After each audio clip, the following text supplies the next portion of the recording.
Assalamualaikum warahmatullahi wabarakatuh. Kawan-kawan sekalian, kembali kita berjumpa di Jejak Semesta 65 Channel. Dan saya berharap bahwa kita semua dalam keadaan sehat walafiat, selalu dalam lindungan dan bimbingan Tuhan Yang Maha Kuasa, Allah Subhanahu wa Ta'ala. Kawan-kawan sekalian, kali ini kita akan menyampaikan suatu berita lagi yang kita ambilkan dari portal Demokrasi News ya, di Twitter hari ini tanggal 28 Desember 2022. Ini tentang sorotan dari pengamat senior Dr. Rizal Ramli terkait dengan masa dugaan markup proyek IKN sampai ratusan triliun rupiah. Saudara sekalian, tentu ini adalah suatu hal yang cukup menarik dan menggemparkan kita ya tentang dugaan markup proyek-proyek di IKN di ibu kota Nusantara ya, IKN di Kalimantan Timur yang diduga diselewengkan atau di markup sampai ratusan triliun rupiah. Ini dibongkar oleh Pak Rizal Ramli. Baiklah kawan-kawan sekalian, kita coba bacakan dulu beritanya dan komentar bagaimana komentar Pak Dr. Rizal Ramli sebagai ekonom senior dalam melihat yang menguak soal dugaan markup proyek di IKN sampai ratusan triliun tersebut. Ekonom senior Rizal Ramli dikenal sangat vokal mengkritik pemerintah Presiden Joko Widodo. Kendati pernah berada di kabinet Pak Joko Widodo kurang lebih setahun di periode pertama. Rizal menilai pemerintah era Jokowi melakukan hal-hal yang kurang tepat. Salah satunya soal isu perpanjangan masa jabatan Jokowi yang belakangan ramai dibahas kembali.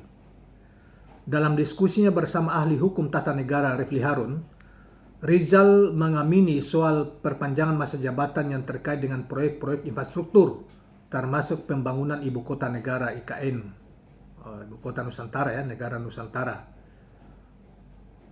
Kutipan langsungnya di antara kalimat yang beliau jelaskan dalam diskusi tersebut adalah isu-isu yang lebih spesifik seperti perpindahan ibu kota negara, kemudian proyek-proyek infrastruktur, kemudian barangkali proyek-proyek COVID dan sebagainya. Apakah itu juga bagian dari motivasi untuk memperpanjang masa jabatan karena kuenya kan tetap belum habis dibagi-bagi? Tanya Refli Harun kepada Pak Rizal Ramli. Rizal Ramli lalu menjelaskan masalah tersebut dari sudut pandangannya atau sudut pandangnya. Cukup ngeri-ngeri sedap. Rizal rupanya membahas soal dugaan markup anggaran pembangunan IKN Nusantara yang mencapai ratusan triliun rupiah. Gila ya kalau ini yang pantasan kita bisa kalau memang ada markup dan orang mencari uang di IKN ini dengan cara seperti ini, ya kita tak heran kalau itu kemudian begitu getol rejim sekarang ini ingin segera membangun IKN itu. Memang untuk ibu kota baru mereka sudah anggarin buat 2 tahun yang akan datang nyaris 500 triliun. Kalau proyek infrastruktur itu minimal markup-nya 20%, up-nya kan 20%. Itu aja udah 100 triliun kok, kata Rizal Ramli. Bakal jadi bancakan ya, buat 2 tahun yang akan datang. Masa mau nambah lagi? Gila amat gitu loh. Padahal rakyat kita hampir semuanya lagi susah, imbuhnya. Karena itulah mantan Menteri Koordinator Bidang Maritim tersebut mendorong agar pemilihan umum dipercepat. Pasalnya pemerintah yang membiarkan korupsi merajalela dan membiarkan masyarakat hidup dalam kesengsaraan tidak sepatutnya diperpanjang. Logika itu justru harus dibalik. Pemerintah nggak becus yang membiarkan korupsi terjadi secara masif dan KKN secara masif. Yang bikin rakyat hidupnya susah itu justru harus dipercepat. Segera diselesaikan, bukan diperpanjang. Logikanya saja logika ngawur. Tegasnya, lalu mencontohkan sikap kenegarawanan Presiden ketiga B.J. Habibie. Ia mengatakan, setelah Pak Harto jatuh, terpilihlah Pak Habibie. Pak Habibie merasa bahwa legitimasi dia belum kuat, apalagi pada waktu itu banyak kalangan yang protes. Ya sudah, diadakanlah pemilu dipercepat tahun 1999. 2 tahun kemudian, jelas Rizal. Ternyata, istilahnya dukungan terhadap Pak Habibie jauh berkurang, tapi beliau hebat, beliau negarawanan. Pak Habibie memutuskan tidak lagi maju di pemilihan presiden di MPR waktu itu.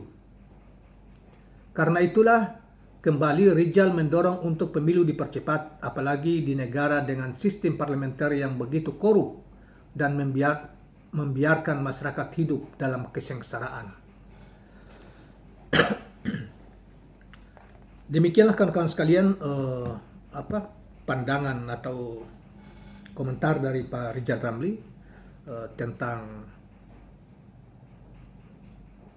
pembangunan di IKN dan kaitannya dengan masalah keinginan rejim untuk memperpanjang masa jabatan, apakah itu diperpanjang 2 tahun, 3 tahun, atau diberi kesempatan untuk mencalonkan diri kembali untuk periode ketiga. Namun sekali lagi kawan-kawan sekalian, itu tidak bisa, karena konstitusi kita, sepanjang konstitusi kita itu tidak diamandemen untuk mengatur tentang masa perpanjangan ataukah boleh pemerintah atau Pak Jokowi itu mencalonkan kembali atau tidak, itu harus diamandemen. Tetapi kan kelihatannya pintu amandemen itu tertutup karena partai penguasa atau partainya Pak Jokowi sendiri sejak dari awal tahun, bahkan tahun kemarin itu menolak untuk amandemen Undang-Undang Dasar 45 sebagai partai yang memiliki kursi yang cukup besar, walaupun kemudian digaungkan kembali beberapa waktu terakhir oleh baik itu Ketua DPD, Ketua MPR maupun beberapa menteri yang lalu ya termasuk Pak Bahlil, Pak Luhut, Pak Ketua PAN itu, Ketua PAN, Ketua Golkar dan lain sebagainya. Tetapi itu mendapat perlawanan yang cukup keras dari berbagai pihak, termasuk juga dari partai-partai besar ya, terutama PDIP, sehingga hal itu tidak terjadi. Sampai sekarang belum dilakukan amandemen, sehingga rasa-rasanya keinginan untuk tetap 3 periode atau diperpanjang itu agak sulit terlaksana, terkecuali kalau negara kita menghadapi hal-hal yang luar biasa, darurat misalnya, ada bencana luar biasa atau apalah namanya, mungkin pemerintah akan mengambil jalan lain. Dan kawan-kawan sekalian, dalam kaitan itu, kaitan keinginan untuk memperpanjang, kaitan untuk menambah masa jabatan, itu dikaitkan dengan pembangunan IKN Nusantara yang kemudian telah kita dengarkan penjelasannya Pak Rizal Ramli tadi, dan dia mengatakan bahwa akan berbahaya karena dugaan ada markup anggaran IKN, pembangunan IKN itu, dan bisa merugikan negara sampai ratusan triliun rupiah. Nah, kawan-kawan sekalian, itulah tambahan kita. Dan kawan-kawan sekalian,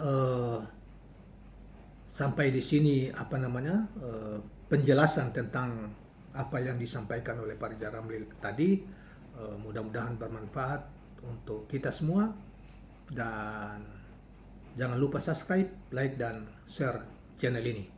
Assalamualaikum warahmatullahi wabarakatuh.